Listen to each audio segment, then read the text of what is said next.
Hey, what's going on, people? Welcome back to this channel. The title of this video says A Gentleman's Guide to Timepieces. That's what we're going to be talking about today. So let's go ahead and get into today's video. Like I said, we will be talking about timepieces, especially as a gentleman. What sort of timepieces should you wear? Should you buy? Should you invest in as a gentleman? Let's get into the video. So what sort of timepieces should you invest in? Before we begin, what is a timepiece? Well, a timepiece is an instrument of technology in which we humans use to record or monitor time. It is a watch, basically a watch.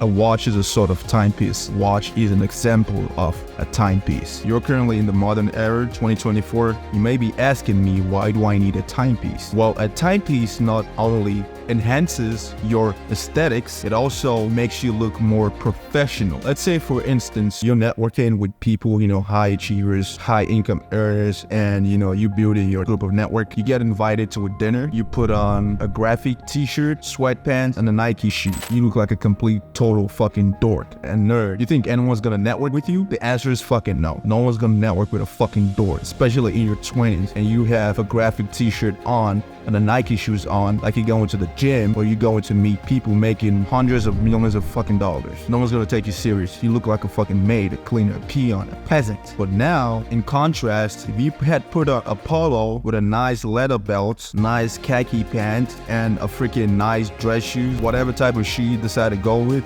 your hair, if it's curly like mine, good. If it's all sleek back, straight hair, good as well.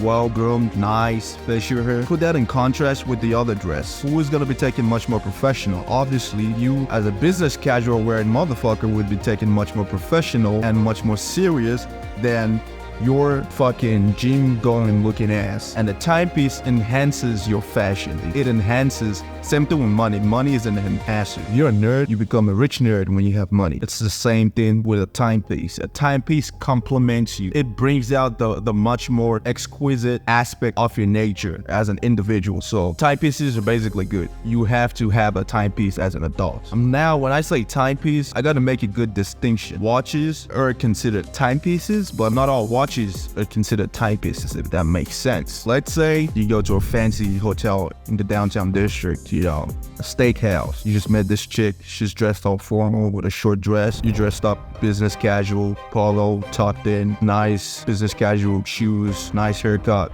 whatever. And you put on a fucking Apple Watch. It just doesn't add up. That sense of fashion does not make sense. You guys get what I'm trying to say? Like, there's something so offensive about it. Like, yeah, it's a watch, but that's not a timepiece. No one's gonna take you serious with a fucking Apple Watch. Especially people of a higher caliber. No one's gonna fucking take you serious. But in contrast, the same outfit, the same venue, the same place. Let's say you had a Rolex, for instance, or an Omega, or fucking JLC watch. It contrasts your aesthetic. It makes you look more sharper. It's a conversation starter. People are like, oh, you look pretty good. What sort of watch is that? You say, hey, this is my Rolex, this, whatever.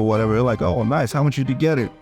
It enhances your profile in the public perspective, in your circle perspective. So having a really good timepiece sets you apart from, regular peasants, regular people, So that is another reason why you would want a timepiece, because it's also a good conversation starter. If you are a really extroverted person, you go to a lot of parties, a lot of clubs, and you can afford it, I also advise you getting high quality timepieces, because like I said, it'll help you start a conversation, especially with a woman. If you see a woman and you're walking past her and your timepiece draws her attention, that's gonna start a conversation. That's reasons why timepieces are important, in my opinion, and why you should have one. Now, what sort of timepiece do I recommend? In my humble opinion, there are 4 watches I recommend to any man. If you're a man in the year 2024, you gotta have this watch if you can afford it. If you can't afford it, that's totally different. But if you have, especially in the United States, and you make, let's say, over $5,000 a month, you should be able to afford any one of these watches, any one of these timepieces I'm gonna recommend right now. So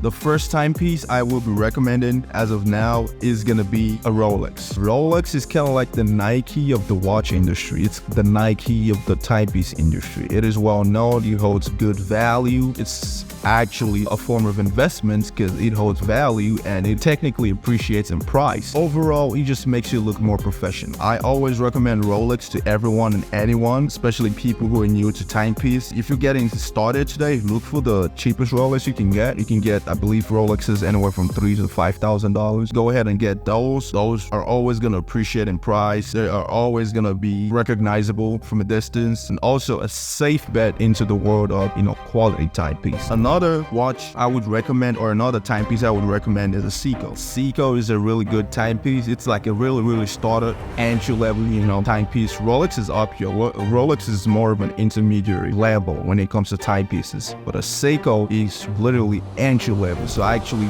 recommend a Seiko first before I recommend a Rolex. With a Seiko, you can get them anywhere from $500 to $3,000, $4,000, $5,000, depending on the type of Seiko you decide to get. There's levels to everything. So I recommend a Seiko. Seiko is good.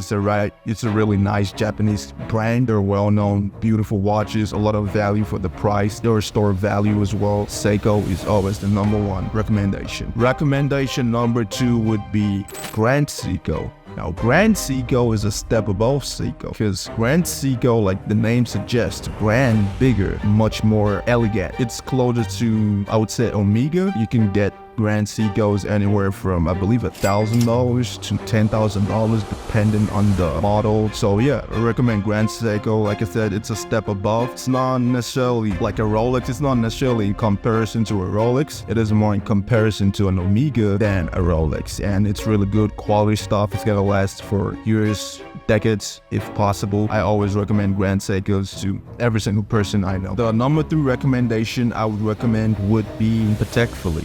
Now hear me out. I personally do not have one. I will be having one before the end of the year, but I 100% recommend a Patek Philippe. Patek Philippe, those are really expensive watches. Not necessarily expensive, it depends on how much you make. For a person who makes $10 million a year, it's all perspective. Is a $50,000 to $500,000 watch expensive? Not necessarily. But going back to the point, I recommend a Patek Philippe. That's like the creme de la creme of, timepieces. Obviously, you can get them from anywhere between $10,000, if I'm correct, to $500,000, even $1 million when you go to the topmost chronograph of, Patek Philippe lineup. And those are elegant. Those are beautiful timepieces. That's the 3rd recommendation. The last recommendation I fucking recommend is an Omega. Omega. They've been going back and forth with Rolex for a couple years now. I believe 60 to 80 years. They actually were pioneers in the industry. They had been featured in so many movies. I believe James Bond, Omega was worn in one of the James Bond movies. So yeah, Omega is up there. You can get them anywhere from, I believe,